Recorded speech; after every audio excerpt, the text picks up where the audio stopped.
Magandang hapon, narito po ang latest sa daigdig ng palakasan. Binabalot po ngayon ng kontrobersya ang pang-apat na gold medal ng Pilipinas sa 27th Southeast Asian Games.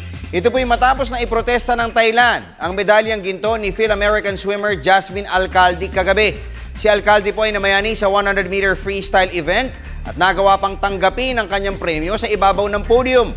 Pero ilang saglit ng awarding ceremony, biglang pinabawi ang medalya at inatasan si Alcalde na lumangoy muli kasama ang iba pang partisipante ng nasabing event.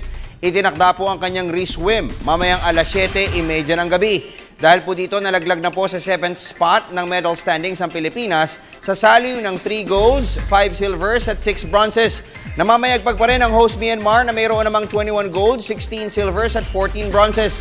Nakabuntot naman ang Vietnam, Indonesia, Thailand, Singapore at Malaysia. Kung ako yun, di na ako lalangoy. Sa boxing, malaki ang paniniwala ni well-known boxing expert attorney Ed Tolentino na mabubura ang current record para sa pinakamalaking kinita ng isang fight card. Ito'y kung maisa sa katuparan sa loob ng isang taon ang Titanic clash ni Manny Pacquiao at Floyd Mayweather Jr. Para sa detalye, narito po si Sian Lim.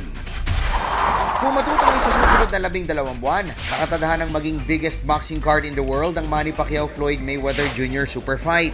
Sa katunayan, naniniwala si well-known boxing analyst attorney Ed Tolentino na sa enthusiasm at interest ng publiko sa laban, hindi malayong mabura ang current record na $150 million na revenue ng Mayweather-Oscar matchup noong 2007. Kasi ito talaga ang hinihintay ng marami. Marami pa rin ang ika nga naniniwala na pwede pa rin si Manny Pacquiao. Si Mike Tyson ay nagsalita na.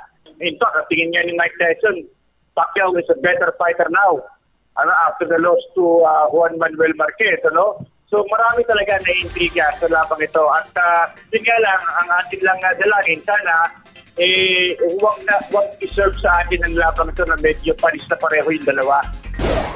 At dahil mismong si Pacquiao ang umaming maaaring rumolyo na ang negosasyon nila ng Mayweather camp sa mga susunod na linggo, nagbigay ng magandang approach sa pakikipag-deal si Attorney Ed. Ang Pacquiao versus Mayweather fight, sobrang laking pera ang ibibigay nito sa boxing at maging sa mga boksingero. So kinakailangan dito ang konting diplomasya kay Mayweather, kumbinsihin si Mayweather na sa kabila ng laki ng pera, hindi naman marirealize kung siya lang mag-isa ang gagalaw sa lona. Kumbaga, it will take two to tango to produce this kind of big money fight.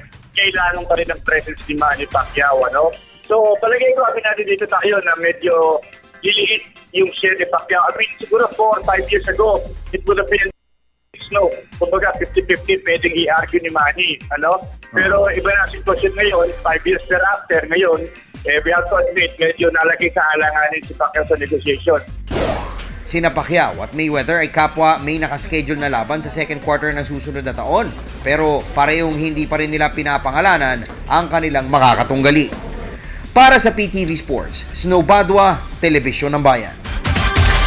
Samantala, hindi naman po itinanggi ng kampo ni Juan Manuel Marquez ang posibilidad na makasama si Manny Pacquiao sa mga pagpipilian para sa kanilang huling dalawang laban. Ito po'y kahit pagigil na gigil na ang 40-year-old Mexican na muling makaharap si reigning WBO welterweight champion Timothy Bradley. Ang boksingerong tumalo sa kanya via split decision noong Oktubre. Ayon kay top rank head honcho Bob Arum, sinabihan umano siya ni promoter Fernando Beltran na humihiling pa ng dalawang laban si Marquez bago magretiro pero hindi nito pinangalanan kung sino ang possible opponents ng Mexican ring warrior. Gayunpaman, nagpahiwatig si Arum na isa pa rin si Marquez sa mga kinukonsidera niya bilang susunod na kalaban ni Pacman.